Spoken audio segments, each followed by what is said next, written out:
ఎందుకు తెలంగాణ రాష్ట్రంలో వీళ్ళ చిన్ననాటి తనంలో వెళ్ళిపోయిన కొడుకు అనంతరం ఏం జరిగింది, ఇప్పుడు ప్రస్తుతానికి తల్లిదండ్రులతో ఎందుకు టచ్లో రావట్లేదు, అసలు విషయం ఏంటి తెలుసుకుందాం. మనతో పాటు అఘోరి మాత కూడా లైన్లోకి వచ్చింది. అమ్మ నమస్తే. అమ్మ నమస్తే. హరర్ మహాదేవ్. ఓం నమ శివాయ. అఘోరి కాళీ నమ గురుదత్తే నమ. చెప్పండి తండ్రి. ఇప్పుడు అఘోరి గారిని మేము మీ ఊర్లో ఉన్నాం, మీ సొంతూరులో. మా సొంతూరులోనా? మీ సొంతూరులో మంచిర్యాల జిల్లా, పాత ఆదిలాబాద్ జిల్లా, మీ సొంతూరు నెన్నెల మండలం కృష్ణపల్లిలో ఉన్నాం. అవునవును అవునవును అవును తండ్రి. చెప్పండి తండ్రి. మీ అమ్మ నాన్నతో మాట్లాడించినాం ఇప్పుడే. ఆర్టీవీ మీ అమ్మ నాన్న ఇంటర్వ్యూ కూడా తీసుకుంది. తండ్రి తండ్రి ఒకసారి మాతోటి మీ అమ్మ నాన్న ఉన్నారు, ఒకసారి మాట్లాడతారా? ఒకసారి ఇవ్వండి తండ్రి, ఇవ్వండి. హలో బాపు మాట్లాడు. బాబు బాగున్నావా? బాగున్నానే. మీరు బాగున్నారా? బాగున్నావే. తిన్నరా? గువగిట్లా తిన్నలా? తిన్నాం. ఎట్లా ఆరోగ్యం ఎట్లుంది? మంచిగానే ఉన్నామే. పరమేశ్వరుని దేవాళ్ళు అందరూ బాగుండాలి. అటు అటు పొలంకి అటు ఇటు పోతే కొద్దిగా జాగ్రత్త. ఆరోగ్యం జాగ్రత్త ఉంచుకో. మాకేం భయం లేదు, నీకు నువ్వు జాగ్రత్త ఉంటున్నానా? లేదు, నేను జాగ్రత్త ఉన్నా. ఇగో నేను ఒక సంకల్పంతో వెళ్ళేటప్పుడు చాలా మంది చాలా రకాలుగా ఉంటారు, పర్లేదు కానీ మీరు ఆనందంగా ఉండండి చారు. నేనైతే మీకు ఏమి ఇవ్వలేకపోతున్నా కానీ మీరు ఆనందంగా ఉండండి అంతే. మాకు ఇవ్వకుండా మంచిది, నువ్వైతే చల్లగా ఉంటే చాలు నాకు. అదే అదే అదే ఒకసారి అవ్వకి ఇస్తా. స్వామి అవ్వ బాగున్నావానే? బాగానున్నా స్వామి. ఎందుకు ఎడతాను? నీవు ఒక్కసారి రావు స్వామి. నేను రాకటుండదు. నేను రావాల్సి వస్తే నేను వస్తాను కదా, అలా ఏముండదు. ఉండదు కానీ మంచిగా తిరుగు, అటు ఇటు తిరగాకు మంచిగా.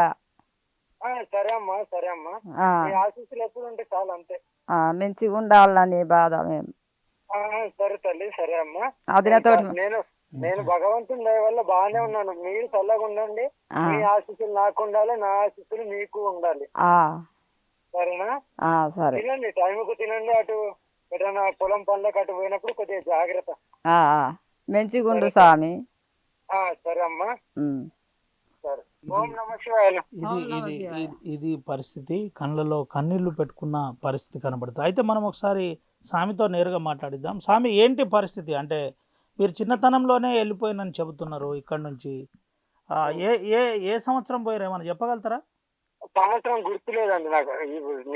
నిన్న డేటే గుర్తుండదు మాకు. నాకు నా పరమేశ్వరుని ఆజ్ఞ ఉన్నది కాబట్టి ఏది మంచి కొడుకైనా మంచి బిడ్డ అయినా సరే తల్లిదండ్రిని వదలరు. అవునా? తల్లిదండ్రిని కూడా వదిలి ఎవరు పోరంటే నేను ఒక సంకల్పంతో వెళ్తున్నాను.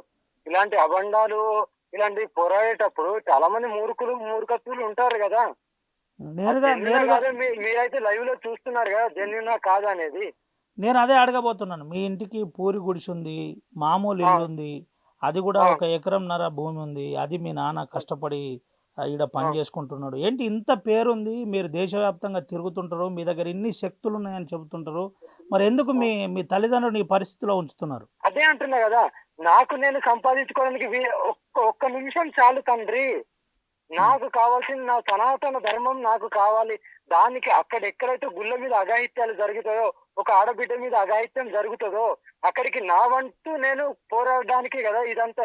ఈ నాకు ఇంత పెద్ద పేరుందా చిన్న పేరుందా అని పక్కన పెడితే నా కుటుంబాన్ని నేనే పోషించుకోగలుగుతాను.